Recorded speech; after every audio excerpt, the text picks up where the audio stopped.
Bonjour mesdames et messieurs, j'espère que vous allez bien. C'est toujours votre coach Kama. Voilà. Aujourd'hui, on se reprend encore avec une nouvelle formation complète sur Microsoft Word. Je vous avais promis, beaucoup m'ont demandé, il faut aussi une vidéo sur Word, il faut une vidéo sur... Voilà. Je vous ai dit, je vais faire plein de vidéos sur des logiciels différents, mais c'est petit à petit. Et cette fois-ci, nous allons nous retrouver avec une formation complète sur Microsoft Word. Et là, c'est le premier cours. Donc, pour ceux qui n'ont pas une connaissance sur Microsoft Word, sachez que vous pourrez apprendre Word de A à Z. Alors, on va commencer sans plus tarder. Là, vous avez Microsoft Word qui est là. Voilà, pour ceux qui ne savent pas ouvrir, qui n'ont pas encore fait Windows, pour démarrer Word, il suffit de cliquer sur la barre voilà, de recherche ici ou bien le bouton de démarrage et vous allez taper le nom Word comme ça sur votre clavier et vous verrez que Word, voilà, Microsoft Word va sortir ici. Donc, vous double-cliquez là-dessus et vous aurez, n'est-ce pas, un écran comme ça. Et quand vous cliquez sur Word, le premier écran qui s'affiche là, c'est ce qu'on appelle l'écran d'accueil. Et sur l'écran d'accueil là, vous avez la possibilité soit de créer un nouveau document ou soit d'ouvrir un document déjà existant. Donc, nous, on va créer un nouveau document. Donc, je clique ici sur document vierge. Voilà. Une fois que vous cliquez sur document vierge, il y a cette partie-là qui va apparaître, ce qu'on appelle l'interface. Et l'interface, c'est la présentation de la fenêtre de Microsoft Word. Je vais vous expliquer un peu l'interface. Sur l'interface, vous avez ici, voilà, ce qu'on appelle la barre d'accès rapide. Vous voyez ici en haut, cette partie-là est appelée la barre d'accès rapide. Et la barre d'accès rapide ici, vous avez la possibilité de la personnaliser à partir de là. Donc, quand vous cliquez ici sur personnaliser la barre d'accès rapide, vous pouvez venir ici, voilà, par exemple, il y a des éléments à défaut qui sont là que vous pouvez mettre sur la barre d'accès rapide directement. Ou soit vous cliquez sur autre commande, comme ça, et vous pourrez venir chercher ici votre élément que vous voulez. Donc ici, vous avez deux zones. Ici, vous avez toutes les commandes que vous avez sur votre logiciel. Et de l'autre côté, vous avez les commandes qui sont présentes sur la barre d'accès rapide. Donc, pour mettre quelque chose sur la barre d'accès rapide, je vais chercher par exemple voilà, la commande en question. Si par exemple c'est coller, je clique sur coller ici et je viens au milieu, je clique sur ajouter et voilà, coller va venir sur ma barre d'accès rapide. Donc si je veux supprimer quelque chose aussi ici, je peux cliquer sur l'élément en question, je clique sur supprimer. Donc voilà. Et si je veux ajouter, je clique de l'autre côté et je clique par là, ajouter. Donc vous pouvez le voir déjà. Si j'ai fini, je clique sur OK. Voilà les éléments que je viens d'ajouter, coller et couleur. Vous voyez, les deux sont déjà présents ici. Donc ça, c'est la barre d'accès rapide. Et ici, vous avez le titre de votre document. Et de l'autre côté, vous avez les boutons. Vous avez les boutons de la fenêtre. Ici, c'est réduire la fenêtre. Ici, c'est agrandir. Et de l'autre côté, c'est voilà, c'est fermer la fenêtre. Et si vous descendez juste en bas, voilà, juste en bas sur la ligne là, vous allez voir, n'est-ce pas, les onglets. Fichier, accueil, insertion, ça c'est les onglets. Et chaque onglet, à chaque fois que vous cliquez sur un onglet, chaque onglet va présenter un ruban. Donc ici, c'est le ruban. Vous voyez cet espace-là? C'est ça, c'est ce qu'on appelle le ruban. Donc là, quand je suis sur accueil, c'est le ruban de accueil qui est là. Quand je clique sur insertion, le ruban de insertion aussi va apparaître.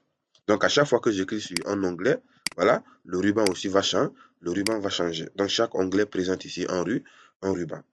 Alors, dans le ruban, vous allez aussi trouver en bas ici, vous avez les groupes d'options. Ici, presse-papier, police, paragraphe, voilà, ça c'est les groupes d'options. Maintenant, à l'intérieur des groupes d'options, vous avez ce qu'on appelle, n'est-ce pas, les commandes. Voilà, ici par exemple, dans le groupe d'options police, nous avons ici les commandes qui sont ici. Gras, italique, souligné. Donc ça, ce sont les commandes. Et vous voyez même que les commandes là sont séparées ici par les barres verticales. OK. Et ici, vous avez votre page. C'est la page, c'est l'espace de travail. C'est ici que vous allez travailler. Et ici, vous avez le zoom. Ça va vous permettre ici de zoomer votre page. Voilà, l'agrandir ou bien réduire. Donc, c'est le zoom ici. Normalement, vous devez zoomer à 100% pour que vous soyez, voilà, vous soyez sur un zoom normal. Voilà. Alors, là, on va parler de la première des choses. La première des choses, la chose la plus importante, c'est comment enregistrer, n'est-ce pas, votre document. Et c'est très important quand vous commencez à préparer un document. La première des choses à faire, c'est de l'enregistrer. Parce que si vous êtes avec une machine bureautique, par exemple, les machines bureautiques n'ont pas de batterie et quand le courant part, vous pouvez perdre votre document à tout moment. Donc, la première des choses, c'est de commencer à enregistrer pour ne pas perdre votre document. Et pour le faire, vous allez cliquer ici sur Fichier. Voilà. Quand vous cliquez sur Fichier, vous descendez ici en bas. Vous avez deux types d'enregistrement ici. Vous avez enregistré et vous avez enregistré sous. Enregistré, premier enregistré qui est là, c'est lorsque vous voulez enregistrer le document pour une deuxième fois. C'est-à-dire que vous l'avez déjà enregistré dans un premier temps, vous avez fait des modifications, vous voulez enregistrer ces modifications. Et de l'autre côté, enregistrer sous, c'est lorsque vous voulez enregistrer pour la première fois, pour la toute première fois, vous ne l'avez jamais enregistré. Donc, à partir de enregistrer sous, vous allez définir l'emplacement, vous allez définir le nom et le type de document que vous voulez enregistrer. Donc, on va sélectionner ici, parce que c'est la première fois qu'on enregistre ce document, on va cliquer sur enregistrer sous.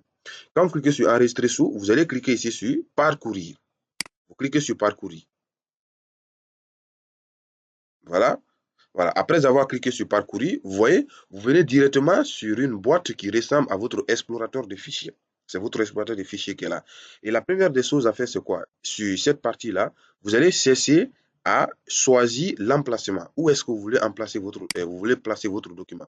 Donc, vous pouvez cliquer ici sur ce PC et chercher est-ce que vous voulez placer dans téléchargement, sur le bureau, ou bien dans document, ou bien dans image, ainsi de suite. Donc, c'est à vous de voir où est-ce que vous voulez l'enregistrer. Après avoir choisi l'emplacement ici, moi par exemple, je vais choisir ici bureau. Et ici en bas, j'ai un nom de fichier. Donc je vais mettre le nom. Par exemple, je vais mettre document. Je vais mettre document Word. Document Word comme ça. Et ici, j'ai le type. Quel est le type? C'est-à-dire sur quel type je vais enregistrer. Et c'est très important. Ici, le type qui est là, c'est document Word. Donc ça, c'est le type de document à défaut de Microsoft Word. Et c'est ce type-là qui peut être modifié. OK? C'est ce type-là qui peut être modifié. Donc ça, c'est le type de document de Word qui est modifiable. Mais néanmoins, en cliquant ici, vous avez d'autres types. Par exemple, PDF, si vous voulez enregistrer en PDF, ou bien vous pouvez enregistrer en format RTF, vous pouvez enregistrer en format SPS, voilà. Ou bien Word 97 2023, donc, ou bien Word prenant en charge les macros. Donc, vous avez plusieurs types de documents selon le besoin. Mais néanmoins, je vous conseille d'utiliser document Word. Après avoir cliqué sur document Word, vous avez aussi la possibilité de double protéger votre document. Double protéger veut dire quoi? De mettre un mot de passe sur votre document. C'est-à-dire que vous ne pouvez pas ouvrir le document sans ce mot de passe. Alors pour ce faire, vous allez cliquer ici sur l'outil qui est là. Sur cet outil, voilà. Et vous allez prendre ici option générale. Quand vous cliquez sur option générale, voilà, ici vous avez un mot de passe pour la lecture. Donc vous allez mettre un mot de passe là-bas. Par exemple, je prends 1, 2, 3, 4, comme ça, et je clique sur OK. Et on va me dire confirmer le mot de passe. Je clique 1, 2, 3, 4 encore, et je tape OK. Et le mot de passe est confirmé. Là, j'enregistre mon document. Et là, vous voyez maintenant, mon document est enregistré sous le nom ici, document Word. Alors, concentrez-vous, c'est le début de notre formation. On va continuer tout de suite avec les autres parties. Je vous remercie.